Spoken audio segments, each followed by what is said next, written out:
అబ్బో ఇక్కడ కేజీ చీరలు కొంటే అర కేజీ చీరలు ఫ్రీ అంట. మంగళ్య షాపింగ్ మాల్, కేజీల్లో సేల్, టన్నుల్లో ఆనందం.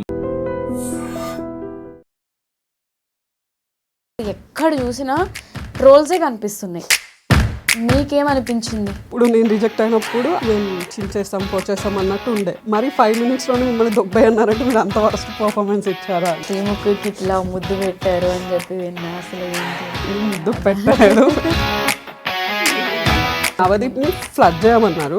నవదీప్ని చూస్తే నవ్వు వస్తుంది. ఫ్లట్టింగ్ చేయకుండా జీరో నాలెడ్జ్. డాన్స్ సాంగ్ పెట్టారు, డాన్స్ చేస్తున్నాను. I was trying to pull her. నేను జిమ్కి వెళ్తాను, నేను ఇంకా స్ట్రాంగ్ ఉంటాను. అవునా? అసలు బిగ్ బాస్కి ఎందుకు వెళ్ళాలి అని అనుకున్నారు? అఫ్కోర్స్ అందరిలాగా ఫేమ్ కోసం, మనీ కోసం. మీ పేరు చూస్తే అది ముస్లిం నేమ్లా ఉంది. ఫరియా అబ్దుల్లా, తను చాలా రచ్చరచ్చ చేస్తారు. ఇలాంటి ట్రాష్ అంతా ఉంటుందా? మన వాళ్ళకి పని బాట ఉండదు. మేమంటే మాదొక దూదాకులు ముస్లిం అంటారు మమ్మల్ని. సో మాలో అందరూ మోస్ట్లీ మేమైతే 90% హిందూస్లా ఉంటాం. లైక్ ఇక్కడ చూసినా ఈ గోల, అంటే మనుషులందరం ఒకటి. మన చుట్టూ మన ఫ్రెండ్సే ఉంటారు. బట్ నాకు కొంతమంది ఫ్రెండ్స్ అమ్మాయిలను వీళ్ళు చూసినప్పుడు అదంతా మర్చిపోయి క్యాస్ట్ మీద పడి చచ్చిపోతుంటారు. ఎందుకు నాకు అర్థం కాదు. ఉప్పల్ బాలు నవదీప్ గారి చాలా పెద్ద కాంట్రవర్సీ అవుతుంది. ఆయన నవదీప్ని at the end he's also getting the followers. Abhijit ఒక అమ్మాయిది షూ తొడవడము, అది ఓవర్ యాక్టింగ్ అనిపించింది నాకు. జస్ట్ కెమెరా కోసమే అనిపించింది. ఇప్పుడు అదే ప్లేస్ లో ఉప్పల్ బాలు ఉంటే శ్రీముఖి దూరంగా ఉండి మాట్లాడు, చంప పగలు కొడతా అంటే. బట్ జస్ట్ టీఆర్పీ కోసం తీసుకున్నారు. కొంచెం రెస్పెక్టివ్ వేలో చేసుంటే బాగుండని. అమ్మాయివా అబ్బాయివా అని అడిగారు అని చెప్పి ఏదో ఒకటి. సో అలాంటివి కొంచెం మంచిగా అనిపించలేను. ఉప్పల్ బాలు రియాక్షన్ ఎలా ఉంది? తన ఆన్సర్ ఏమి ఇచ్చాడు? జస్ట్ లేదు, కాదు మేడం అన్నాడు అంతే. బిగ్ బాస్ ఒక్కటే ఫ్యూచర్ కాదు కదా. ఈవెన్ అదే ఫ్యూచర్ అనుకుంటే వర్క్ హార్డ్ అన్నాను. Hello guys, welcome to IG media. నేను మీ నందు.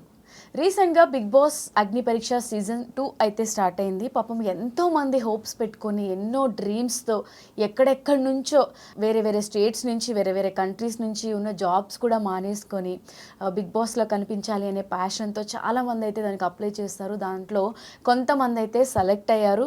కొంతమంది జస్ట్ ఒక 1-2 ఎపిసోడ్స్లో కనిపించిన తర్వాత వాళ్ళని రిజెక్ట్ చేయడము ఇలా కూడా జరిగాయి. అసలు ఈ బీబీ అగ్ని పరీక్ష అనేది అన్ఫేర్గా జరుగుతుంది అని చాలామంది మాట్లాడుతున్నారు. కొంతమంది ఏమో లేదు, టాలెంట్ ఉన్న వాళ్ళనే వాళ్ళు తీసుకుంటున్నారని మాట్లాడుతున్నారు. సో బిగ్ బాస్ అగ్ని పరీక్ష సీజన్ 2లో పార్టిసిపేట్ చేసిన కంటెస్టెంట్ బీబ్జాన్ మనతో ఉన్నారు. తనతో మాట్లాడి అసలు తన ఎక్స్పీరియన్స్ ఏంటి అనేది అడిగి తెలుసుకుందాం. హాయ్ బీబ్జాన్. Hi, how are you? I'm good. Yeah, మీ ఎక్స్పీరియన్స్ చెప్పండి. అగ్ని పరీక్ష అనగానే ఇప్పుడు ఎక్కడ చూసినా ట్రోల్సే కనిపిస్తున్నాయి. ప్రతి జడ్జి మీద ట్రోల్స్ కనిపిస్తున్నాయి. అంటే ప్రాపర్ రెస్పెక్ట్ ఇవ్వట్లే, రెస్పాన్స్ ఇవ్వట్లే, జడ్జెస్ అన్ఫేర్, అక్కడున్న యాంకర్ అన్ఫేరు అని చెప్పి ట్రోల్స్ ఎక్కడ చూసినా ట్రోల్స్ తప్ప ఇంకేం కనిపించట్లేదు. అసలు మీకేమనిపించింది? నేను అక్కడ ఉన్నప్పుడు, నేను రిజెక్ట్ అయినప్పుడు ఐ ఫెల్ట్ మేబీ అన్ఫేర్గా చేస్తున్నారేమో అని. బట్ నేను కొంచెం కామ్ అయ్యి ఆలోచించాను. నిజంగానే వాళ్ళు పర్ఫార్మెన్స్ బేసెస్ మీద చూస్తున్నారు. మేబీ మనం టాలెంటెడ్ అవ్వుండొచ్చు. నేను పర్సనల్గా నేను ఫన్ చేయగలను, ఫన్గా ఉండగలను. మేబీ నాకు ఇంకా అదర్ టాలెంట్స్ ఉండొచ్చు. బట్ స్టేజ్ పైన చూపించడం మ్యాటర్ కదా. Because at the end judges వాళ్ళు ముందేది ఉంటే అదే చూస్తారు. సో చాలామంది నాలాగే చాలామందికి ఏమవుతుందంటే దేర్ యాక్టివ్. అంటే మాకు అందరినీ కూర్చోబెట్టినప్పుడు అందరూ యాక్టివ్గా ఉన్నారు. దే థాట్ లైక్ మేము చించేస్తాం పొడిచేస్తాం అన్నట్టు ఉండే. బట్ స్టేజ్ పైకి వెళ్ళేసరికి we got nervous. Maybe stress వల్ల, చాలా అదర్ రీజన్స్ వల్ల స్టేజ్ ఎక్కగానే ఆ స్ట్రెస్ వచ్చేస్తుంది. దెన్ అంటే ఫస్ట్ టైం కదా, ఇప్పుడు సెలబ్రిటీస్ అంటే ఆ లైటింగ్ అదంతా అలవాటు ఉంటుంది. ఇప్పుడు నాన్ సెలబ్రిటీస్ అక్కడికి వెళ్ళినప్పుడు ఫస్ట్ టైం సెలబ్రిటీస్ని చూడడం, వాళ్ళు సడన్గా కొంచెం టైం ఇచ్చి ఇంప్రెస్ చేయమంటే అసలు ఏం చేయాలో కూడా బ్లాంక్ అయిపోయే సిచ్యువేషన్స్ కూడా అక్కడ ఫేస్ చేసి ఉండొచ్చు కదా. మీకు అసలు ఎంత టైం ఇచ్చారు అక్కడ? ఐ థింక్ 30 to 40 minutes ఇచ్చి ఉంటారు. 30 to 40 minutes ఇచ్చారు. చాలా మంది మరి 5 minutes ఇచ్చారు అని చెప్తున్నారు. అది నిజమేనా? I don't think so. మరి 5 minutesలో అంటే ఐ ఫీల్ లైక్ మీరు మరి 5 minutesలోనే మిమ్మల్ని దొబ్బై అన్నారంటే మీరు అంత వరస్ట్ పర్ఫార్మెన్స్ ఇచ్చారా అని. బికాస్ అంటే ఫస్ట్ 3 days జరిగిన ఆడిషన్స్ అంతా ఫేర్ జరిగాయి. But last day after 5 to 2 వరకు జరిగిన ఆడిషన్ ఏదైతే ఉందో వాళ్ళకి టైం చాలా తక్కువ ఉంది కాబట్టి అందరినీ అవగొట్టేయాలని ప్రతి ఒక్కరికి 5 నిమిషాలు టైం ఇచ్చారు. అట్లీస్ట్ ఒక 1 hour టైం ఇచ్చినా కూడా మమ్మల్ని మేము ప్రూవ్ చేసుకునే వాళ్ళం. 5 minutesలో ఏం చెప్పాలి అని ఆలోచించే లోపే హాఫ్ టైం అయిపోయింది అని చెప్పారు నాకు. లేదు 5 minutesలో అసలు ఇంట్రోనే అవ్వదు. నేను వెళ్ళి అక్కడ చూసుకొని మొత్తం అవ్వడానికి ఒక 10 minutes పడుతుంది. సో 5 minutes అనేది ఐ ఫీల్ నాన్ సెన్స్. అంతేకాదు మనం వెళ్ళాక మన స్టార్టింగ్లో మనం ఒకవేళ నేనున్నాను, నేను వెళ్ళాక చూడనికి యాక్టివ్గానే ఉన్నాను.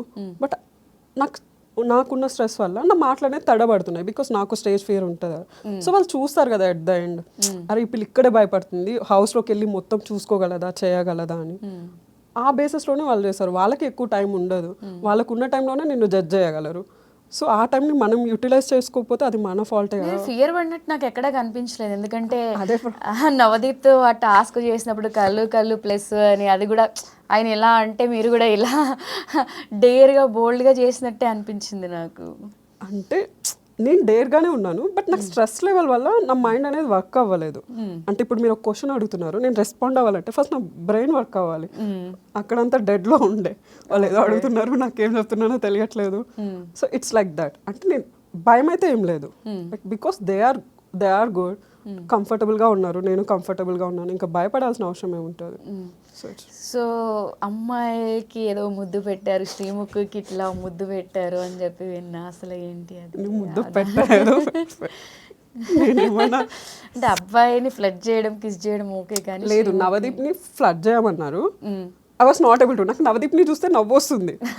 సో నేను నవదీప్ పక్కన ఉంటే నాకు మిమ్మల్ని చూస్తే నవ్వు వస్తుంది, నేను ఫ్లడ్ చేయలేకపోతున్నానంటే లేదు చేయని బిందు మాధవి చెప్తే సరే అని ట్రై చేశా. ఓకే. సో ఇంకా అది అయిపోయింది. ఓకే మేబీ నవదీప్ ఎలా ఫ్లడ్ చేశారు నవదీప్ని? యాక్చువల్లీ నేనేదో ఫన్కి కూల్గా ఉంటుంది కదా, నాకు ఫ్లడ్ చేయడం ఇష్టం అన్నట్టు చెప్పా. యాక్చువల్లీ నాకు ఫ్లడ్డింగ్ చేయడంలో 0 knowledge. ఇప్పటివరకు అసలు రియల్ లైఫ్లో కూడా ఎవరిని ఫ్లడ్ చేయలే ఒకసారి కూడా? నాకే నేనేం ఫ్లడ్ చేయను. ఎవరైనా కలిస్తే ఓకే అట్లా ఓకే వాళ్ళు చూస్తున్నారా, మనం కూడా చూసినా అట్లా ఉంటుంది. అంతేగాని ఫ్లట్టింగ్ చేసేంత స్కిల్స్ నాకు లేవు. బట్ ఏదో షోకి చెప్తాం కదా ఫ్లడ్ చేస్తా అని చెప్పి, అట్లా చెప్పినా నాకేం తెలుసు వాళ్ళు నన్ను ఆ టైంలో ఫ్లడ్ చేయమంటారు అని. ఫన్కి చెప్పిన. I was like that only. ఏంటంటే ఫన్ కోసం ఏదో ఒకటి మాట్లాడేస్తాను, చేస్తాను తర్వాత లేదన్నట్టు. సో అలాగా శ్రీముఖి ఓకే నీకు కంఫర్టబుల్ లేకపోతే నవదీప్ తోటి నువ్వు నాతో ఫ్లడ్ చేసి ట్రై చేయనింది. డాన్స్ సాంగ్ పెట్టారు, డాన్స్ చేస్తున్నాను. ఒక మూమెంట్లో I was trying to pull her and హెయిర్ని ఇలా అందామని. నాకంటే ఆమె హైట్ ఉండే కదా, సో నేను ఇలా లాగి ఇలా రెడీగా ఉన్నా హ్యాండ్ పెడదామని. ఓకే. ఇలా లాగేసరికి తను వచ్చేసింది. అంటే ఒక ఫ్రాక్షన్ ఆఫ్ సెకండ్లో జరిగింది. వాళ్ళు మరీ స్లో మోషన్ లేసి ఏదో నేను కిస్ పెడుతున్నట్టు చూపించిండ్రు, కానీ ఇట్స్ నాట్ లైక్ దట్. నేను ఆమె పడకుండా ఇట్లా పట్టుకున్నా. ఓకే. సో అది అలా కనిపించింది. అలా శ్రీముఖి అంటే కొంచెం సాలిడ్గా స్ట్రాంగ్ ఉంటుంది కదా, మీకంటే కూడా తను స్ట్రాంగ్గానే ఉంటుంది. నేను జిమ్కి వెళ్తాను, నేను ఇంకా స్ట్రాంగ్గా ఉంటాను. అవునా? సో శ్రీముఖి ఇలా లాగానే వచ్చేసింది. చాలా లైక్ నేను ఎక్స్పెక్ట్ చేయలే. మీరు అనుకున్నట్టే కొంచెం స్ట్రాంగ్గా ఉంది కదా, ఎలా వస్తుందిలా అని నేను ఫిక్స్ అయి ఉంటా కదా. ఇలా అనగానే సడన్గా ఒక లైక్ ఫ్రాక్షన్ ఆఫ్ సెకండ్ ఇట్లా రాబోతుంది, ఇలా పట్టేసుకున్నాను నేను. Okay. It's looking like I'm kissing. They are like నువ్వు వైల్డ్గా ఉన్నావు. ఓకే. లక్కీలీ హౌస్లోకి వెళ్ళలేదు, లేకపోతే ఈ సీజన్ అబ్బాయిలందరికీ గట్టిగా పడి ఉండేదేమో. ఎందుకు?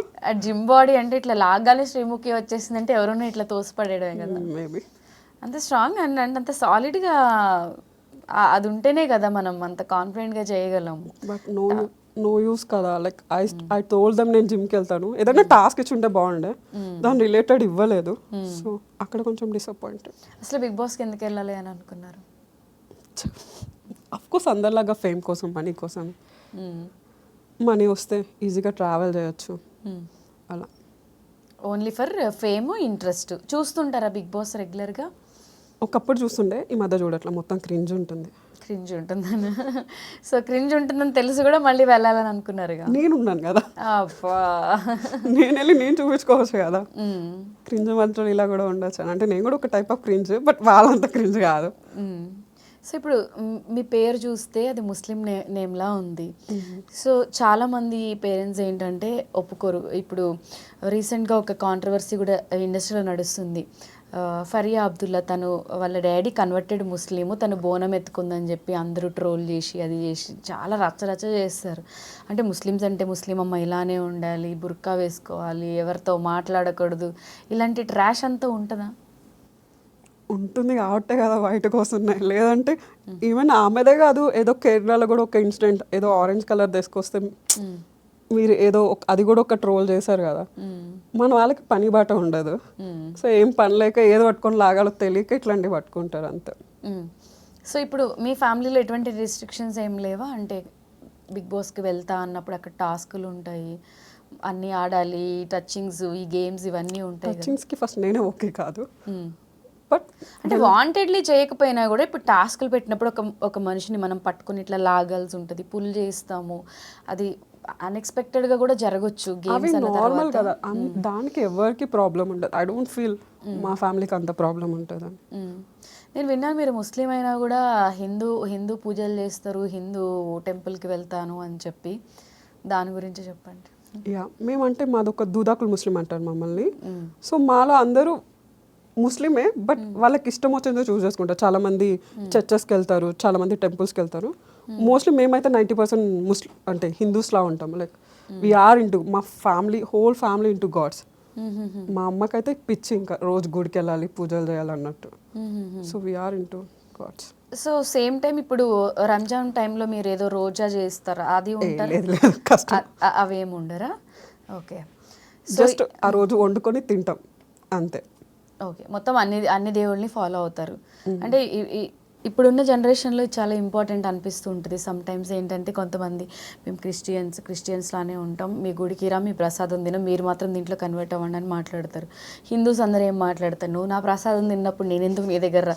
ఎక్కడ చూసినా ఈ గోల. అంటే మనుషులందరం ఒకటి, అన్ని మతాల్ని మనం రెస్పెక్ట్ చేయాలి, ఎవరి ఎథిక్స్ మోరల్స్ వాళ్ళకు ఉంటాయి, కలిసి ఉందాము అనే ఇది జనరేషన్ అప్డేట్ అయినా కూడా ఇలాంటి భావాలు మన దాంట్లో స్టిల్ కనిపిస్తూనే ఉంటాయి. ఏదో ఒక న్యూస్లో మనం రెగ్యులర్గా చూస్తూ ఉంటాం. న్యూస్ వరకు వెళ్ళవసరం లేదు, మన చుట్టూ మన ఫ్రెండ్సే ఉంటారు. లైక్ నాకు ఒకప్పుడు నేనేమనుకునేదాన్ని అంటే నా వచ్చి నెక్స్ట్ జనరేషన్ ఇలాంటి ప్రాబ్లమ్స్ ఉండదు అని. బట్ నాకు కొంతమంది ఫ్రెండ్స్ అమ్మాయిలను వీళ్ళు చూసినప్పుడు వాళ్ళకే ఆ ఫీలింగ్ ఉన్నప్పుడు ఇంకా నెక్స్ట్ జనరేషన్ దగ్గర నుంచి మనం ఏం ఎక్స్పెక్ట్ చేస్తాం? ఇప్పుడు నేను ఒక్కదాన్ని అలా ఉండడం వల్ల జనరేషన్ మారిపోదు కదా. చదువుకున్న వాళ్ళే లైక్ మా ఇంట్లో ఎలా అంటే మా ఇంట్లో ఈ క్యాస్ట్ ఒప్పుకోరు, నువ్వు ఒప్పించు, నువ్వు మారితేనే కదా నెక్స్ట్ వాళ్ళు మారుతారు. They are like that. అంటే గెట్ ఫ్రస్ట్రేషన్. అంటే మీరు ఇంత చదువుకొని కూడా ఎందుకు క్యాస్ట్ సిస్టమ్ నీకు ఒక పేరు ఉంది, నాకు ఒక పేరు ఉంది, అది ఎందుకు? ఐడెంటిఫికేషన్ కోసం, అంటే నువ్వు సపరేట్ అని చూపించుకోవడానికి. క్యాస్ట్ కూడా అంతే, ఒక గ్రూప్ ఆఫ్ పీపుల్ని ఓకే వీళ్ళు ఇది అని చెప్పడానికి మాత్రం, అంతేగాని at the end we're humans కదా. అదంతా మర్చిపోయి క్యాస్ట్ మీద పడి చచ్చిపోతుంటారు, ఎందుకు నాకు అర్థం కాదు. మీ క్వాలిఫికేషన్ ఏంటి? నాదా ఎంసీఏ. జాబ్ చేస్తారు ఇంతకుముందు? Use to work in IT. ఇప్పుడు మరి బిగ్ బాస్ కోసం వచ్చిన వాళ్ళలో చాలామంది కంటెస్టెంట్స్ వేరే కంట్రీస్ నుంచి జాబ్ మానేసుకొని ఇక్కడికి వచ్చారు, వేరే స్టేట్స్ నుంచి జాబ్ మానేసుకొని వచ్చారు అని చెప్పి నేను చాలా విన్నాను. సో అలా మీరు కూడా బిగ్ బాస్ కోసమైనా జాబ్ని పక్కన పెట్టింది? అంటే ఒక జాబ్ వదిలేశాను, దాని తర్వాత ఐ టుక్ టైం. అంటే ఇది ఉంది కదా, ఒకసారి ఇది చూసి తర్వాత నెక్స్ట్ ట్రై చేద్దాం, అవ్వకపోతే అని ఆగానంతే. బిగ్ బాస్ కోసం ఏం వదిలేసుకోలేదు. అలా వదిలేసిన వాళ్ళు ఉన్నారంట, నిజమేనా? కొంతమంది కంటెస్టెంట్స్, కొంతమంది ఇంకా అంటే చెప్పలేము, ఉండొచ్చు, but I'm not sure. Okay, మీకు ఏమనిపించింది? అంటే ఎన్నో హోప్స్ పెట్టుకుని ఇక్కడ వరకు వచ్చారు, మీరు హైదరాబాద్ లోకల్ కూడా కాదు, అసలు మీ ప్రాసెస్ ఎన్ని డేస్ ఉన్నారు, ఎలా జరిగింది? అండ్ హోప్స్ సెలెక్ట్ అవుతాననే హోప్తోనే ఆబ్వియస్లీ వచ్చి ఉంటారు. ఇప్పుడు రిజెక్ట్ అయిన తర్వాత ఏమనిపిస్తుంది? ఏమనిపించలే. ఐ ఫెల్ట్ లైక్ ఇది ఒక ఎక్స్పీరియన్స్. నాకు మంచి ఫ్రెండ్ దొరికారు, అంటే నాలో ఈ ప్రాబ్లం ఉంది, I need to work on అని తెలిసింది నాకు. ఫస్ట్ టైం స్టేజ్ కదా, so I felt few things I realise. అంటే అంతకుముందు కొంచెం ఓవర్ కాన్ఫిడెన్స్, నేను ఇలా ఉంటా కదా, స్టేజ్ పైన వెళ్ళాక ఇచ్చి పడేద్దాం అన్నట్టు. ఒక్కసారి వెళ్ళాక నీకు ఎక్స్పీరియన్స్ అవుతుంది, లేదు ఇలా ఉండాలి, you need to control your excitement అని, ఇలా ఫ్యూ థింగ్స్ ఉంటాయి. సో అవి నేను వర్క్ చేయాలని నాకు అర్థమైంది. సో దట్ ఏం చేయాలి ఏం చేయకూడదు తెలిసింది. అంటే ఇంట్లో పేరెంట్స్ రియాక్షన్ ఎలా ఉంది? అంటే ఇది రిజెక్షన్ చెప్పిన తర్వాత వాళ్ళ రిజెక్షన్ గురించి ప్రాబ్లంలా ఫీల్ అవ్వలేదు రిజెక్షన్ని. నేను నా ఎక్స్ గురించి మెన్షన్ చేసా. సో ఓకే, ఈ పిల్ల రిలేషన్లో ఉంది అని తెలిసిందా వాళ్ళకి? ఓకే, సో దానివల్ల వాళ్ళు అలా ఎలా పబ్లిక్ ముందు చెప్పేశావు అని. ఓకే, అమ్మ వాళ్ళకి తెలియదా ఇప్పటి వరకు? అమ్మకి తెలుసు, మిగతా వాళ్ళకి అన్నకి నాన్నకి తెలియదు. మమ్మీస్ ఏంటంటే అన్ని ప్రొటెక్ట్ చేసుకుని లోపల పెట్టుకుంటారు వాళ్ళకి తెలుసు. షీఈస్ యాక్చువల్లీ నేను ఒక ట్రోమాలో ఉన్నప్పుడు నేను మా అమ్మ వల్లే యాక్చువల్లీ నేను ఇంత కూల్గా ఇలా ఉన్నాను. ఆర్ఎస్ లేదంటే ఒక మెంటల్ హాస్పిటల్లో పేషెంట్లో ఉండేదాన్నేమో. అయ్యో. సో రిజెక్షన్స్, బ్రేకప్స్ ఇవి కూడా అడుగుతారా స్టేజ్ పైన? చాలా మంది పర్సనల్ క్వశ్చన్స్ అడిగారు, మరీ డీప్ క్వశ్చన్స్ అడిగారు అని అన్నారు కదా, అలా మీకేమైనా అడిగారా? అట్ దెన్ బుక్లెట్లో మనం ఏం రాస్తామో అదే అడుగుతారు వాళ్ళు. కొంచెం ఏమైనా మసాలా కావాలంటే యాడ్ చేసుకుంటారు తప్ప అంతకు మించి ఎక్కువ ఏం అడగరు. నువ్వు రాసుంటే అడగచ్చు. నాదేంటంటే నీ బెస్ట్ డే వర్స్ట్ డే అని రాయమన్నారు. సో నేను నా బెస్ట్ డే అనేది నా బ్రేకప్ అయిన డే అని రాసా. సో అది ఎందుకు అని అడిగారు. ఐ సైడ్ లైక్ దానివల్ల నేను చాలా నేర్చుకున్నాను బ్రేకప్ తర్వాత అని చెప్పా. సో అలాంటి క్వశ్చన్స్ ఏమైనా ఉంటే అడుగుతారు అంతే. మేబీ ఆ సీన్ని బెస్ట్ అని చెప్పినందుకు ఎందుకు బెస్ట్? మేబీ టాక్సిక్ నుంచి బయటకు వచ్చాయి కాబట్టి బెస్ట్ అనే ఫీల్తో రాసారా? లేదు, actually he so good. Toxic అయితే కాదు, బట్ కుదరలేదు. బట్ ఒక 2-3 ఇయర్స్ రిలేషన్లో ఉన్నాక మనం సడన్గా వస్తే తీసుకోలేము. అండ్ ఇంతకుముందు నేను ఒక డిఫరెంట్ పర్సన్. దాని తర్వాత ఐ బికేమ్ లైక్ చాలా స్ట్రాంగ్ అయ్యా. అంటే సింగిల్గా ఉండడం నేర్చుకోవడము. సో నాలో చాలా చేంజ్ వచ్చింది. సో ఆ బ్రేకప్ అనేది నాకు అవ్వకుండా ఉంటే నేను మేబీ అప్పటిలాగా నిబ్బలా ఉండేదాన్నేమో అనిపిస్తుంది. ప్రతి ఒక్కళ్ళు ఫీల్ అవుతారు కదా లైఫ్లో ఏదో ఒక టైంలో ఈ సిచ్యువేషన్ని. సో అదొకటి రివీల్ చేసి ఇప్పుడు అందరికీ తెలియని వాళ్ళకి కూడా బిగ్ బాస్ మీకు ఇచ్చిన ది మోస్ట్ మెమరబుల్ గిఫ్ట్ అంటే ఇంక ఈ బ్రేకప్ అందరికీ తెలిసింది. ఇప్పుడు ఇంటర్వ్యూలో కూడా ఓపెన్గా డిస్కస్ చేసేంత ఇది అనుకోవచ్చు. అంటే ఇంట్లో నాన్న అన్న ఏమైనా అన్నారా ఇది చూసాక? అంటే వాళ్ళకి బ్రేకప్ ఉండడం ప్రాబ్లం లేదు. దే థింక్ అంటే బ్రేకప్ గురించి తెలిస్తే నెక్స్ట్ ఎవరైనా మ్యారేజ్ చేసుకుంటారా అంటే వాళ్ళు ఒక ఓల్డ్ మైండ్లో ఉండిపోతారు. ఐ ఫీల్ ప్రేమించడం తప్పెట్లా అవుతుంది? నేనేమన్నా తాగేసి సిగరెట్లా తిరగట్లేదు కదా. ఐ వాజ్ ఇన్ లవ్ అంతే. బ్రేకప్ అంటే ఆ పేరెంట్స్ అందరూ కూడా మన పిల్లకే జరిగిందేమో ఇది బయటకు వస్తే, బట్ కామన్గా ప్రతి ఒక్కరి లైఫ్లో ఎవ్రీవన్ లైఫ్లో ఇవన్నీ ఉంటాయి అనేది అంటే ఇన్నోసెంట్ పేరెంట్స్ వాళ్ళు యాక్చువల్లీ వాళ్ళ లైఫ్లో కూడా ఉంటాయి, మనకు తెలియదు. కానీ ప్రతి ఒక్కరి లైఫ్లో లవ్ అనేది ఉంటుంది ఏదో ఒక స్టేజ్లో. మేబీ చెప్పకపోయి ఉండొచ్చు. అంతే, ప్రతి ఒక్కరి లైఫ్లో ఉంటుంది ఐ ఫీల్. మళ్ళీ ఇప్పుడు బిగ్ బాస్ ఈ ప్రాసెస్ అయిపోయింది, మళ్ళీ కాల్ వస్తుందనే హోప్ ఏమైనా ఉందా? I don't think so. Next season మళ్ళీ ట్రై చేయాలని ఉందా? నేనైతే ట్రై చేయను. ఐ ఫీల్ లైక్ నేను డిసైడ్ అయినా ఇట్లా మన టాలెంట్ ఒక్కరి దగ్గరికి వెళ్ళి వాళ్ళ ముందు జడ్జెస్ మనల్ని జడ్జ్ చేసేది ఏంటి, మనమే ఆ స్టేజ్కి వెళ్ళి వాళ్ళు పిలవాలి కదా అన్న ఒక్క మైండ్ సెట్కి వచ్చేసా. So I need to work on me so that వాళ్ళే నన్ను పిలవాలి అని. ప్రతి ఒక్కరు ఇదే చెప్పారు తెలుసా నాకు. బయటకు వచ్చిన తర్వాత మళ్ళీ వెళ్తారంటే అస్సలు బిగ్ బాస్కి వెళ్ళాం మేము. ఆ స్టేజ్కి వెళ్ళిన తర్వాత వాళ్ళు పిలుస్తారు కదా అప్పుడు నో చెప్తా అని చెప్పిన వాళ్ళు కూడా ఉన్నారు. అలా అంటారు కానీ ఎవరు చెప్తారు అంత పెద్ద షోకి నో? అట్ ద ఎండ్ ఏదో యాటిట్యూడ్. బట్ నాకు వెళ్ళాలని ఉంది, but I don't think opportunity వస్తుందని. అంటే మిగతా వాళ్ళకి కూడా ఛాన్స్ ఉండాలి కదా. నేను ఇప్పుడు ఆల్రెడీ స్టేజ్ వరకు వెళ్ళాను. సో అలాంటి వెళ్ళాలి అనుకునే వాళ్ళు చాలా మంది ఉంటారు, వాళ్ళకి ఆపర్చునిటీ రావాలి కదా. So I feel like better not apply then maybe. So ఇప్పుడు నెక్స్ట్ ప్రాసెస్ ఏంటి after Bigg Boss Agni Pariksha తర్వాత ఏం చేయాలని ఉంది? యాక్చువల్లీ నేను యాక్టింగ్లో ట్రై చేద్దాం అనుకున్నా, కానీ నాకు యాక్టింగ్ రాదు. ఏదైనా యాక్టింగ్ దాంట్లో జాయిన్ అయ్యి చేద్దాం ట్రై చేస్తున్నా. సో ఇప్పుడు ఆర్టిస్ట్ అవ్వాలి అని ఉంది. యా, అంటే యాక్టింగ్ రాకపోయినా కూడా నేర్చుకోవడం. ఇప్పుడు ఆ ప్యాషన్ ఉంటే అందరూ రీల్స్ త్రూనే చేసేస్తున్నారు, కానీ కంపల్సరీ నేర్చుకునే చేయాలి అట్లా ఎవరు లేదు. నేను అలానే అనుకునేదాన్ని. రీల్స్లో చేసే యాక్టింగ్ డిఫరెంట్. ఏముంది, మన ముందు కెమెరా పెట్టుకుంటాం, మనల్ని మనం చూస్తాం కాబట్టి మనకి మంచిగానే అనిపిస్తుంది. బట్ కెమెరా ముందు చేయడం అనేది లైక్ మనల్ని మనం చూసుకోలేం కదా, ఎలా ఎక్స్ప్రెషన్ ఇస్తున్నాం ఏంటి అనేది. It's different. చాలా మంది ఐ మీన్ వెల్ ఎడ్యుకేటెడ్ ఉండి మంచి బయట జాబ్ చేసుకొని మంచి ప్యాకేజీలు ఉన్న తర్వాత ఇండస్ట్రీకి వచ్చిన తర్వాత ఇండస్ట్రీలో మనకి ఎప్పుడు ఆపర్చునిటీస్ ఉంటాయో ఎప్పుడు ఉండవో తెలీదు. సో ఫీల్ అవుతూ ఉంటారనమాట వాళ్ళు. ఎలా అంటే ఎందుకు వచ్చాంరా బాబు అనవసరంగా మనం ఇక్కడ. ఇప్పుడు మీరు అన్నారు జడ్జెస్ ఏంటి మనల్ని జడ్జ్ చేసేది, ఇక్కడ ఎలా ఉంటుందని మనం ఏంది పోయి ఆఫర్లు అడిగేది. ఆ ఫీల్ కూడా వస్తే మళ్ళీ అది కూడా వదిలేయాల్సి వస్తుంది. లైక్ ఎట్ ద ఎండ్ నా గోల్ ఏంటంటే నేను ట్రావెల్ చేయడం. ఈ థింగ్స్ అన్ని ఏంటంటే నాకు పైసల కోసం. మీకు ట్రావెలింగ్ ఇష్టమా బేసిక్గా? యా, చాలా ఇష్టం. ఎక్కడెక్కడ తిరగాలని? ఎక్కడెక్కడ అని లేదు, ఐ ఫీల్ లైక్ ఒక బ్యాగ్ వేసుకొని వెళ్ళిపోవాలని ఉంటుంది. కంప్లీట్ ట్రావెల్ అంటే నేచర్లో ఉండాలని. అంటే ఇప్పుడు నేను ట్రావెల్ అన్నానంటే తిరుపతికి పోదామనే బ్యాచ్ ఉన్నారు మాకు. అలా కాకుండా నేచర్ని ఎక్స్ప్లోర్ చేద్దామని చేయాలి. సో తిరగాలంటే మనీ కావాలి కాబట్టి ఏదో ఒక జాబ్ ఉండాలి అని. యాక్చువల్లీ నేను బిగ్ బాస్ కూడా ఇందుకు వెళ్దాం అనుకున్నా, ఒక ప్లాన్తో అనుకున్నా. అవునా? అంటే బిగ్ బాస్కి వెళ్ళాం అనుకో, ఫేమ్ వస్తుంది, కొంచెం ఫాలోవర్స్ అంతా పెరుగుతారు. సో దట్ మనం ఒక వీడియో అప్లోడ్ చేసినా మన పైసలన్నీ యూట్యూబ్లోనే వచ్చేస్తాయి, ప్రమోషన్స్ వస్తాయి. సో నేను ట్రావెల్ మీదే ఒక కంటెంట్ చేసుకుంటా వెళ్ళిపోవచ్చు కదా అనుకున్నా. ఒక వ్లాగర్ లాగా అయిపోవాలి అని చెప్పి. బేసిక్గా ప్రతి అమ్మాయికి ఉంటుంది కదా, ట్రావెల్ చేయాలి, తిరగాలి. ఇప్పుడు పర్టికులర్ జాబ్ చేస్తే 9 to 6 మనం స్కూల్కి వెళ్ళినట్టే మళ్ళీ రిపీటెడ్గా జాబ్ చేస్తూ ఉండాలి. స్కూలే బెటర్ తెలుసా, ఎగ్జాక్ట్గా 9 to 6 బెల్గొట్టం అన్నట్టు ఉంటుంది. ఆఫీస్ అలా కాదు. నువ్వు 9కి ఆఫీస్కి వెళ్ళడానికి నువ్వు మార్నింగ్ ఏ టైంకో లేయాలి, నువ్వు మళ్ళీ అక్కడ 6కి ఆఫీస్ అయిపోతుంది, మళ్ళీ నువ్వు ఇంటికి వెళ్ళేసరికి ఒక 7 or 8 అవుతుంది. ఇట్స్ లైక్ ఒక 12 hours మన లైఫ్ మంది కాదనుకొని మనం బతకాలి. మళ్ళీ ఎక్స్ట్రా వర్క్స్ కూడా ఉంటాయి అనుకుంటా, మళ్ళీ ఐటీలో ఆఫ్ కోర్స్ చేయాల్సి ఉంటుంది. సో ఈ ప్రాసెస్లో ట్రావెలింగ్లు ఇవన్నీ ఉండవు కాబట్టి ఇవి చూస్ చేసుకున్నారు.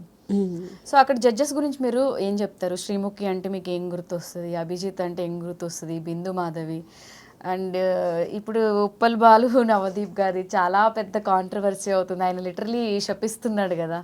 అసలు ఈ కాంట్రవర్సీస్ అన్ని చూసినప్పుడు అసలు వీటి మీద మీ ఒపీనియన్ చెప్పండి. అందరూ బాగా ఎవరి ఆపర్చునిటీని వాళ్ళు బాగా యూజ్ చేసుకుంటున్నారు అనిపించింది. అంటే ఇప్పుడు బిగ్ బాస్కి వాళ్ళ కంటెంట్ వస్తుంది, ఇప్పుడు అగ్ని పరీక్ష జరుగుతుంది, జనాల్లోకి వెళ్ళాలి. సో దే మేడ్ నవదీప్ని ఒక టార్గెట్గా తీసుకొని వాళ్ళు చేసేసారు ఇలా ఉప్పల్ బాలు. బికాస్ ఉప్పల్ బాలు ఫేమస్, ఉప్పల్ బాలుని టార్గెట్ చేస్తేనే వాళ్ళకి టీఆర్పీ వస్తుంది. So they did right. మనం ఇక్కడ ఎట్ ద ఎండ్ మనం వాళ్ళు తప్పు వీళ్ళు తప్పు అని చూస్తాం, కానీ వాళ్ళకి కావాల్సిన టీఆర్పీ వాళ్ళకి వచ్చేస్తుంది. It's all about TRP. Even Uppal Balu బయటకు వచ్చి మేబీ హట్ అయి ఉండొచ్చు, but at the end he's also getting నా ఫాలోవర్స్ వస్తున్నాడు, ఇంకా ఫేమ్ అవుతున్నాడు. తన పర్స్పెక్టివ్ అనేది తను ఏదైతే తను ఇలా అని చూపించుకోవాలనుకున్నాడు, ఇప్పుడు తనకు ఛాన్స్ వస్తుంది చూపించుకోవడానికి. సో అట్ ద ఎండ్ అందరు మంచిగానే ఉన్నారు. ఈవెన్ నేను అక్కడ రిజెక్ట్ అయ్యాను, బట్ స్టిల్ ఏదో ట్రోలింగ్ వల్ల అంటే పీపుల్కి నేను తెలుస్తున్నాను కదా. ఇట్స్ లైక్ అందరికీ మంచి జరుగుతుంది అనిపిస్తుంది. సో ఏది జరిగినా మన మంచికి. It's all about promotion. Abhijit ఒక అమ్మాయిది షూ తొడవడము అది ఓవర్ యాక్టింగ్ అనిపించింది నాకు. ఓవర్ యాక్టింగ్ అనిపించిందా? జస్ట్ కెమెరా కోసమే అనిపించింది. ఓకే. బికాస్ అది కూడా ఇంకెవరికైనా అయితే తుడిచేవాడు కాదేమో, అమ్మాయి బాగుందని పోయి తుడిచాడు అనుకున్నాను నిజంగా.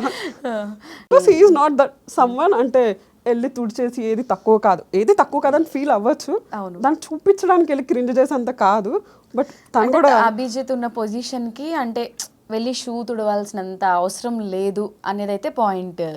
పొజిషన్ ఏం కాదు, అందరూ నార్మల్.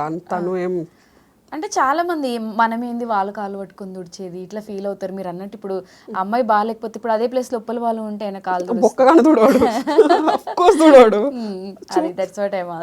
అమ్మాయి బాగుంది, డీసెంట్ గా ఉంది, ఏదో వర్కౌట్ అయ్యేది అన్నట్టు తుడిచినట్టే ఉంది, అక్కడ ఇంకేం లేదు. సో క్రింజ్ చేయడానికే తుడవాలి అంటే ఉప్పల వాళ్ళు షూ తుడవచ్చు, లేదా ఇంకొక అబ్బాయి షూ తుడవచ్చు, లేదా ఇంకొక అమ్మాయిని కూడా ట్రై చేయొచ్చు. అంటే నిజంగా తనకి అంటే ఏది తక్కువ కాదు అనుకున్నప్పుడు అక్కడ జస్ట్ వాళ్ళు ఏదో యాంగిల్ చూపిస్తున్నారు, తుడిచేస్తే పోద్ది అన్నట్టు వెళ్ళాడు అంతే. అవును. మీరు లైవ్లో చూసినప్పుడు మీకు ఏమనిపించింది? యాక్చువల్లీ నాకు అక్కడ ఎవరు కనిపించలేదు ఈ విషయం. అందరూ నేను చాలా యాక్టివ్గా ఉన్నాను, బాగానే కనిపిస్తున్నాను, బట్ నేను స్టేజ్ ఎక్కాక కూడా I was not able to see anyone. Sreemukhi నాకు కనిపించట్లే. యాక్చువల్లీ నా ఐస్ అన్ని బ్లర్గా కనిపిస్తున్నాయి. ఓకే, ఎందుకని? నాకు కొంచెం లైట్ పడితే నాకు డ్రై ఐస్ ఉన్నాయి, సో లైట్ పడితే నేను కొంచెం చూడలేను, నార్మల్గానే బ్లర్. సో నాకు 2 days నుంచి స్లీప్ లేదు. సో ఇట్లా టూ మచ్ స్ట్రెస్ కూడా ఉండిపోయా. I was like blank. అందుకే నాకు నాకు టెన్షన్ రావడానికి మెయిన్ రీజనే అది. నేను ఎవరిని చూడలేకపోతున్నాను, నాకు ఓన్లీ వాయిస్ వినిపిస్తుంది. లైక్ కళ్ళు మూసుకొని ఏదో వాళ్ళు చెప్తున్నారు, నేను ఇటు చూసేసరికి వీళ్ళు ఇటు అడుగుతారు, ఇటు చూసేసరికి వీళ్ళు అడుగుతారు. సో నాకు ఇంకా ఎక్కువ స్ట్రెస్ వచ్చేసి మొత్తం కథం. అదే ఓన్లీ బికాస్ ఆఫ్ స్ట్రెస్ వల్ల. బిందు మాధవిని కూడా చాలా మంది ప్రెస్ మీట్ పెట్టినప్పుడు ఉప్పల్ బాలు క్వశ్చన్ అడిగాడు, శ్రీముఖి రన్నింగ్ రాజానా రైజింగ్ రాజా తను వచ్చినప్పుడు దూరంగా ఉండి మాట్లాడు చంప పగలు కొడతా అంటే, ఎందుకంత యాటిట్యూడ్ అసలు తనకి ఏం తెలియదని చెప్పి ఇలా మాట్లాడింది. ఇది మీరు కూడా చూసే ఉంటారు, ఆ వీడియో చూసినప్పుడు మీకు ఏమనిపించింది? ఫస్ట్ ఉప్పల్ బాలు చూశాను. ఐ ఫెల్ లైక్ ఓకే, మీరు రిజెక్ట్ చేయాలనుకుంటే చేయండి, తప్పు కదా ఒక పర్సన్ అక్కడ దాకా తీసుకొచ్చి. నాకు తెలుసు తప్పు బాలుని తీసుకోరని, ఎందుకంటే తను ఆల్రెడీ ఫేమస్. ఓకే, తను చాలా మందికి తెలుసు, అంతే కదా. వాళ్ళు న్యూ టాలెంట్కి ఇవ్వాలనుకుంటున్నారు కదా, సో తను తీసుకోవడం వల్ల యూజ్ లేదు. సో వాళ్ళు ఎట్ ద ఎండ్ వాళ్ళు తీసుకోరు, బట్ జస్ట్ టీఆర్పీ కోసం తీసుకున్నారు. ఓకే, మీరు రిజెక్ట్ చేసినప్పుడు కొంచెం రెస్పెక్టివ్ వేలో చేసుంటే బాగుండని. కానీ వాళ్ళు అలా డిస్రెస్పెక్ట్, ఓకే వాళ్ళకి టీఆర్పీ అవసరం, బట్ ఇంకేదైనా చేస్తుంటే బాగుండే. లైక్ క్రింజ్ అలా చెప్పడం నాకు. నువ్వు అమ్మాయివా అబ్బాయివా అని అడిగారు అని చెప్పి ఏదో ఒకటి ట్రాన్స్వా అని అడిగారు. యాక్చువల్లీ బిందు మాధవి మీరు ట్రాన్సా అని అడిగింది. సో అలాంటివి కొంచెం మంచిగా అనిపించలే నాకు. ఉప్పల్ వాళ్ళ రియాక్షన్ ఎలా ఉండే అప్పుడు? అయ్యో సో సాడ్, నాకైతే అయ్యో పాపం అనిపించింది. అంటే తనకి అంటే మాకు 2 days నేను అక్కడ ఉన్నాను కదా, ఉప్పల్ బాలు లేకపోతే ఇట్స్ లైక్ రూమ్ అనేది చాలా కామ్గా ఉండేది. అందరు ఇదే చెప్తున్నారు, బికాస్ అదే జరిగింది. He's like one man show, అంటే మొత్తం యాక్టివ్ ఉండడానికి తను ఒక్కడే రీజన్. 2 days ఎవరు అంత హైప్ లో యాక్టివ్నెస్ ని మెయింటైన్ చేయగలరు? నేను కొంచెంసేపు మాట్లాడి నేను డల్ అయిపోతా, బట్ హీఈస్ లైక్ దట్. అంత ఎంటర్టైన్మెంట్ ఉండి, అంటే నేను ఇక్కడ చూపించుకుంటేనే కదా నాకు నెక్స్ట్ ఆపర్చునిటీ వస్తుంది అన్నట్టు తను చాలా ట్రై చేశాడు. అక్కడ స్టేజ్కి వెళ్ళి నువ్వు వాళ్ళ మాటలకి అలా అఫ్ కోర్స్ హర్ట్ అవుతాడు కదా. There I felt bad, because తను రీల్స్ లో చూసినట్టు రియల్ ఆన్సర్ చెప్పండి. నేను అది ఫుల్ వీడియో చూడలేదు. ఏవి నువ్వు ట్రాన్స్ అని అడిగినప్పుడు తన ఆన్సర్ ఏమి ఇచ్చాడు? జస్ట్ లేదు కాదు మేడం అన్నాడు అంతే. జస్ట్ వీడియోస్ కోసం చేస్తాను, నేను కాదు అని చెప్పారు. యాక్చువల్లీ రియల్గా తను చాలా మంచిగా ఉంటాడు. లైక్ నాకు ఒక ఒపీనియన్ ఉండే కదా రీల్స్ చూస్తుంటే ఏంటని, బట్ రియల్గా తను చాలా డీసెంట్గా ఉంటాడు, బట్ ఫన్ చేస్తుంటాడు. ఓకే, సో అలా అనడం నాకు నచ్చలే. రన్నింగ్ రాజా అంటావా, నాకు తెలియదు ఏం జరిగింది ఎగ్జాక్ట్గా. మేబీ తను ఏమైనా శ్రీముఖిని డిస్రెస్పెక్ట్ చేసి అడ్ చేసేలా అని ఉండొచ్చు, లేదంటే టీఆర్పీ కోసం అయి ఉండొచ్చు. దగ్గరకు వచ్చి మాట్లాడకు, ఏం చెప్పాలన్నా దూరం నుంచి చెప్పు, చంప వగలు కొడతా అని అంటే ఎందుకు శ్రీముఖికి అంత యాటిట్యూడ్ అని ట్రోల్ చేస్తున్నారు. అండ్ తర్వాత కూడా ఆయన వెళ్ళిపోయాడా, అమ్మో నన్నే భయపెట్టాడంటే హౌస్లోకి వెళ్ళిన తర్వాత ఇంకేం చేస్తాడో. స్టేజ్ దిగి తను వెళ్ళిపోయింది. ఆ అబ్బాయిని వెంటనే రెడ్స్, బిందు మాధవి మిగతా వాళ్ళు రెడ్స్ ఇచ్చి పంపించిన తర్వాత శ్రీముఖి మళ్ళీ స్టేజ్ ఎక్కింది. అవునా, ఇదంతా నాకు తెలియదు. నేను ఇది కూడా రీల్స్లోనే చూసాను నేను. Okay, maybe he did something, because ఎవరు అనవసరంగా డిస్రెస్పెక్ట్ చేశారని నేను అనుకోను. మేబీ ప్రతిసారి కంటెస్టెంట్స్ని రోస్ట్ చేస్తారు, ఈసారి జడ్జెస్ని యాంకర్స్ని రోస్ట్ చేస్తున్నారు. యాక్చువల్లీ అది వాళ్ళ వే ఆఫ్ గెటింగ్ టీఆర్పీ నాకు తెలిసి. మీతో పాటు చాలామంది దీంట్లో ఆ రూమ్లో పెట్టిన వాళ్ళు ఉంటారు కదా, దాంట్లో మీకు ఎవరు డిజర్వ్ అనిపించారు? వెళ్ళిన వాళ్ళలో కూడా చాలామంది వీళ్ళు డిజర్వ్ బట్ అన్ఫేర్గా వీళ్ళు బయటకు వచ్చారు అని మీకు ఏ కంటెస్టెంట్ అయినా అనిపించారు? డిజర్వింగ్ అనిపించారు, బట్ అన్ఫేర్గా వచ్చారని నేను చెప్పను. బికాస్ తనే నాకు చెప్పాడు నేను అక్కడ పర్ఫామ్ చేయలేకపోయానని. భరత్ అని ఒక అబ్బాయి ఉన్నాడు. ఓకే, తను చాలా టాలెంటెడ్. టాలెంటెడ్ విషయం పక్కన పెడితే ఈవెన్ నార్మల్గా తను ఎంటర్టైన్ కూర్చొని కూడా మాట్లాడితే ఎంటర్టైన్మెంట్ ఇవ్వగలడు. కానీ తను స్టేజ్ పైకి వెళ్ళాక హీ వాజ్ ఆల్సో నా స్టేజ్లోనే చాలా డల్ అయిపోయాడు, చేయలేకపోయానని చెప్పాడు. దెన్ ఐ ఫెల్ట్ అరే మంచి మంచి కంటెస్టెంట్స్ అందరూ స్టేజ్ పైకి వెళ్ళాక ఏం చేయలేకపోయారు అనిపించింది. ఇప్పుడు ఎవరైతే స్టేజ్ మీద మంచిగా చేశారో యాక్చువల్లీ రియల్ లైఫ్లో వాళ్ళు చాలా బోరింగ్, కానీ ఆ స్టఫ్ అంతా టాప్ 50లో ఉన్నారు. ఎవరైతే యాక్చువల్గా ఫన్నీ అంటే లోపలికి వెళ్తే కంటెంట్ తీసుకురాగలరు వాళ్ళు స్టేజ్ పైన చేయలేకపోయారు. కానీ ఇక్కడ మనం ఎవరిని బ్లేమ్ చేయలేము, బికాస్ జడ్జెస్ అనేది వాళ్ళు ముందేముందో అదే చూస్తారు. సో అంటే భయంతో కూడా వీళ్ళందరూ పార్టిసిపేట్ ప్రాపర్గా ప్రజెంట్ చేయలేకపోయారు అని కూడా అనుకోవచ్చు. అయితే భయం ఉండదు, భయపడంత సిచ్యువేషన్ అక్కడ ఉంది. మరి స్టేజ్ మీద ఎందుకు పర్ఫామ్ చేయలేదు వీళ్ళు? టాలెంట్ ఉండి ఇప్పుడు క్రింజ్ అంతా టాప్ 5లో ఉన్నారు, వాళ్ళు లోపల మీతో ఉన్నప్పుడేమో సైలెంట్గా ఉన్నారని మీరే చెప్తున్నారు. టాలెంట్ ఉన్న వాళ్ళు అక్కడ ఎందుకు పర్ఫామ్ చేసేంత టైం ఇవ్వలేదా? జస్ట్ బ్యాడ్ టైం, అంటే కొంతమందికి బ్యాడ్ టైం రన్ అవుతుంటుంది. వీళ్ళందరూ వాళ్ళ ఎనర్జీ అంతా ముందే యూజ్ చేసేసారు. అండ్ ఇంకేమైందంటే కొంతమంది 2-3 days వెయిట్ చేశారు. నీకు ఫోన్ ఉండదు, స్లీప్ ఉండదు. It's like a frustration. ఒక రూమ్లో కూర్చోబెట్టేసి నువ్వు బయటకు పోకూడదు, మీరు రూమ్లోనే ఉండాలంటారు. ఆ రూమ్ ఇంతే ఉంటుంది ఒక రూమ్. ఇంతమందిలో ఒక 70 మెంబర్స్ని ఇంత చిన్న రూమ్లో ఇంత ఆల్మోస్ట్ ఇంతది ఇంకొంచెం ఉంటుంది అంతే. ఓకే, అటుకు సైడ్లా అందరూ ఒక రూమ్లో పెట్టేసి ఇంకా బయటకు కూడా రావద్దు బికాస్ షూటింగ్స్ జరుగుతుంటాయి. వాళ్ళకి ఒక మెంటల్ స్ట్రెస్ అనేది పెరుగుతుంది కదా, మన టైం ఎప్పుడు వస్తుంది. అలానే ఒక ప్రాపర్ ప్లానింగ్ లేదు వాళ్ళకి. సో ఇంతమంది ఉన్నారు, ఈ డే వస్తా అంటే వాళ్ళు అదే రోజు వచ్చి చేసుకుని వెళ్ళిపోతారు. ప్రతిరోజు నీకు ఏ రోజు జరిగిద్దో వాళ్ళకి చెప్పరు, నువ్వు ప్రతిరోజు వెళ్ళాలి నీ జరిగేది వరకు. నీ ముందు వెళ్తుంటారు, పంపిస్తుంటారు. Like you will get that frustration. నాకు కూడా సేమ్ సిచ్యువేషన్. నాకైతే ఫస్ట్ డేనే నాది ఆడిషన్ లోపలికి పోవాలని చెప్పారు ఈవినింగ్. సో నేను ఆల్మోస్ట్ వెళ్ళబోతున్నాను, ఏదో గ్లిచ్ వచ్చింది, మీరు వెళ్ళిపోవాలని చెప్పారు. ముందు వాళ్ళకి 9కే పంపించేశారు, మమ్మల్ని వరకు చేయాలని చెప్పి నైట్ 12 వరకు ఉంచి దెన్ 12కి లేదు మీరు వెళ్ళిపోండి అన్నారు. డిసప్పాయింట్ అవుతారు కదా అంతసేపు వెయిట్ చేసి. ఓకే ఫైన్, నెక్స్ట్ డే వెళ్తే ఎర్లీగా చేసేస్తారేమో నెక్స్ట్ డే వెళ్ళాము. నా సిచ్యువేషన్ అయితే మార్నింగ్ 10కి మేకప్ వేసి నువ్వే అన్నట్టు కూర్చోబెట్టారు. వన్స్ నీకు మేకప్ వేసినాక నేను ఈ అందరిలో ఉండనివ్వరు, నేను మేకప్ రూమ్లోనే కూర్చోబెడతారు. నాకు నైట్ 10కి ఆడిషన్ జరిగింది. నాకేమో అసలు ఎలా అంటే నేను కుదురుగా ఉండే టైప్ కాదు, ఇట్లా బొల్లుతా తిరుగుతూ ఉంటా. మేకప్ వేసాక వాళ్ళు మేకప్ పోదని వాళ్ళ బాధ, హెయిర్ స్టైల్ విషయం హెయిర్ పోతుంది మేడం అంటారు. ఇట్లా కూర్చొని ఉండలేము, బయటికి తిరగలేము. బయటికి తిరిగినప్పుడల్లా వాళ్ళు మేడం మేడం లోపలికి పోండి అంటారు. It's like a frust. And నన్ను మేకప్ వేసి కూర్చోబెట్టారా, నా తర్వాత ఒక 10 మంది వెళ్ళి ఉంటారు. నన్ను ఎందుకు పిలిచారు రా భయ్? అసలు నాకు ఇంకా ఎక్కడ ఫ్రస్ట్రేషన్గా వచ్చిందో తెలుసా, నేను మంచిగా ఆకలేస్తుంది స్నాక్స్ తిందామని వెళ్ళి కూర్చున్నా.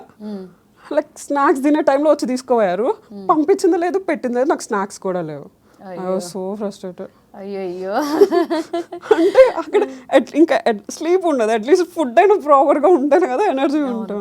హౌస్లోకి వెళ్ళుంటే ఇంకా అక్కడ కూడా అంతే కదా, ఫోన్లు ఉండవు ఏముండవు, అక్కడే కూర్చోవాలి. నాకు తెలిసి అప్పుడు గేట్ పై నుంచి ఎక్కి దూకొచ్చేసేవాళ్ళం ఫ్రస్ట్రేషన్ వస్తే. లేదు, అట్లీస్ట్ ఒక పర్సన్కి ఒక మనకు పనులు ఉంటాయి, మనం మాట్లాడుకుంటాం, టాస్క్లు ఉంటాయి. కానీ ఇది ప్రాపర్ ఫుడ్ అంటే ఒకటే రూమ్లో ఇలా పెడితే అందరికి rest rooms, food time to time ఇవన్నీ కావాల్సినప్పుడు ఒక రూమ్ ఉంటుంది, అక్కడికి వెళ్ళేసి రావడం అంతే, నీకు బయటకైతే రానియట్లేదు. ఓకే, ప్రాపర్ టైంకి ఫుడ్ అయితే ప్రాపర్ ఫుడ్ అయితే ఉంది. సో అదొక ఫ్రస్ట్రేషన్ వచ్చేస్తుంది అందరికి. ఇంత జరిగిన తర్వాత ఇంకా బిగ్ బాస్ గురించి ఏమైనా చెప్పాలి అనుకున్న ఉన్నాయా మైండ్లో? Not really. అసలు వెళ్ళిన 2 daysకి నాకు వచ్చిన స్ట్రెస్కి నాకు 1 week పట్టింది నాకు నార్మల్ అవ్వడానికి. ఇట్స్ నాట్ లైక్ నేను రిజెక్షన్ వల్ల నాకు ఏమైనా స్ట్రెస్ వచ్చిందా అని. It's just like energy levels అనేవి చాలా డౌన్ అయిపోయాయి. నాకే అనుకున్నా చాలా మందికి ఇది సేమ్ ఫీలింగ్ ఉందంట.